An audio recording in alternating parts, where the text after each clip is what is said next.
ngithemba uJehova ophilayo, ngithemba uJehova ongaseli, ngithemba uJehova ongalahli, ngithemba uJehova olondoloza uIsrayeli ongayukuvuma ukuthi unyawo lwakhe lishelele. Ngithemba uJehova othi ngiyawazi amacebo enginawo ngawe, amacebo okukuphumelelisa, amacebo okukunikeza ukuthula nesikhathi esizayo. Ngithemba uJehova othi izitha zakho ziyoza ngendlela eyodwa kodwa ngiyoyihlakaza ngendlela ezisikhombisa.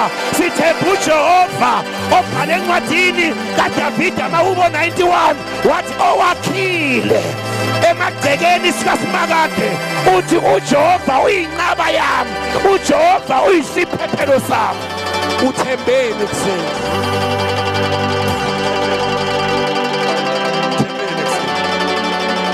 thembeni kuseni, ngoba ezalo mhlaba izimo ziyaguquka.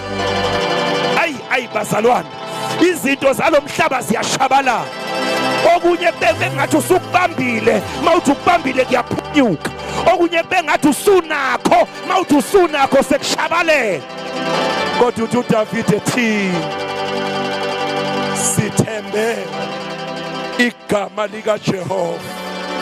Ekseni ngicela ukuyaleza na umlayezo wethemba. Mhlawumbe uhlezi kule ndawo awunayo into ephathekayo. In actual fact, you are bitter where you are because amandla owafakile awalingani nokutholile. Abanye bethu bathi indlela engenze ngokuthembeka ngayo, kodwa mina ngathi angizuzanga ukuthembeka okufana nokuthembeka engufakile. Mntaka baba, ukwenza akusikho kwakho, ukwenza akusikho kwami, ukwenza okukaJehova. UJehova wesikhathi uma efika, he will never be late. Wafika engcwabeni likaLazaro, haleluya, bathi Jesu ngasezi useyanuka, wathi nimbekephi, ngoba yena umefika isikhathi afika ngaso kuba the right time. I decree ekseni akube isikhathi esifanele. In actual fact, when they gave the report, lithi iBhayibheli bathi useyanuka.